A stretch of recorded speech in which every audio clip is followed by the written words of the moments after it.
Coverage on the tariffs that took effect last Wednesday. Today is day 3 of losses on Wall Street, and the White House is preparing to have more take effect tonight. ABC's Nicole D'Antonio reports where negotiations may be starting that could bring some relief to the stock market.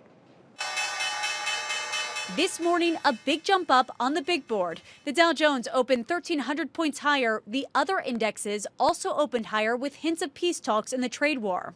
The Treasury Secretary at the White House this morning says nearly 70 countries approached the United States to negotiate President Trump's new tariffs.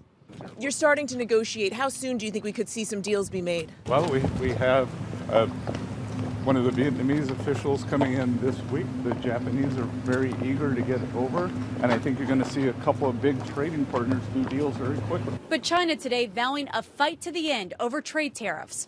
President Trump now threatening even more tariffs against China.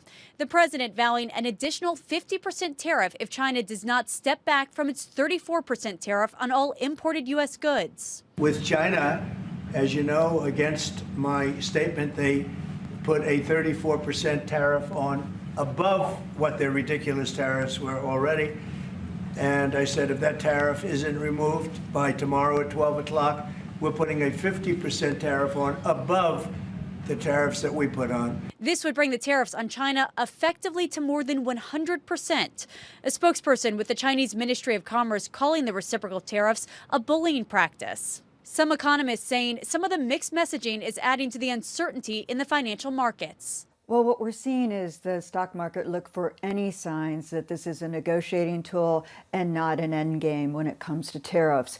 The Wall Street Journal says tech giant Apple is working on its own tariff workaround, planning to ship more iPhones from India to offset the high cost of shipping out of China. Nicole D'Antonio, ABC News, Washington. President Trump's tariffs are expected to impact all kinds of goods, including your morning cup of joe. According to the National Coffee Association, more than 99% of America's coffee is imported because it can't grow in most of the country. One coffee shop in California says their vendor has already started raising the prices of their coffee. They say the price jump could fall on their customers. My inventory cost for these beans has doubled in 12 months. And then, of course, the tariffs are only going to increase the price. So, like, for instance, Brazilian coffee will increase about 10%, which will be right now about 30 or 40 cents more per pound.